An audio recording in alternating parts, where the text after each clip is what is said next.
Ako na sumusuko na kasi baka nga para di talaga sa akin. Alam niyo, ganito yan.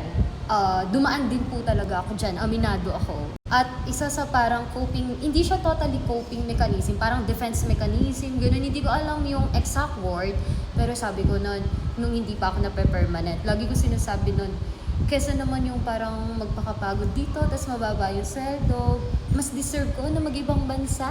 Yung gano'n. Bakit di nga tayo maging ganito? Alam nyo, kahit naghihintay na kayo ng item or nakarank kayo, tapos hindi kayo sigurado, no? Ang gawin ninyo, magkaroon kayo ng plan B, plan C, plan D. At isa nga sa mga plano ninyong ilagay sa mga plano ninyo, yung baka mag-abroad kayo, baka mag-business, di ba? Pero alam nyo, ito yung ano ko nun, pinag-aaralan ko nun. Sabi ko nun,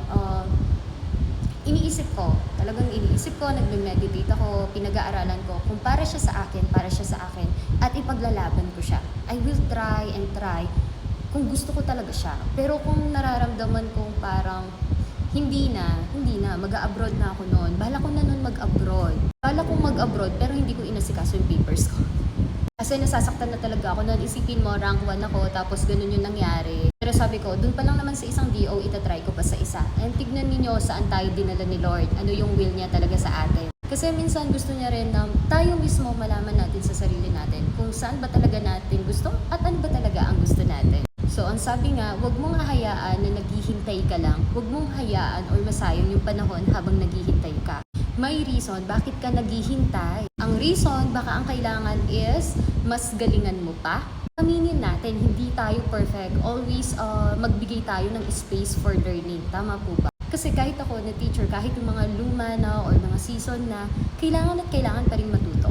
Yun. So, mas galingan mo pa, i-ready mo kung anong klaseng teacher ang gusto mo, i-practice mo na sa sarili mo, ganun. So, huwag mo sasabihin na parang, naiintindihan ko, ayaw ko magsalita ng wag, kayong ganyan, dapat hindi ako magsasalita ng ganun, naiintindihan ko kayo.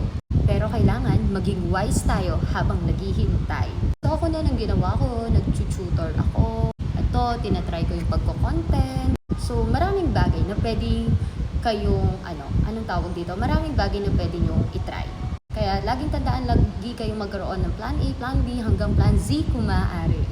Basta always think positive kasi yung pagiging think positive ninyo, na ma-manifest ninyo, na-attract ninyo yung gusto ninyo.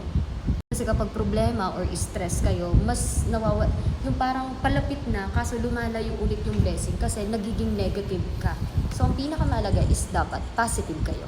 At ang pinakamahalaga, yung bawat decision ninyo, yung bawat plano ninyo, yung bawat gagawin ninyo, ipag-pray natin.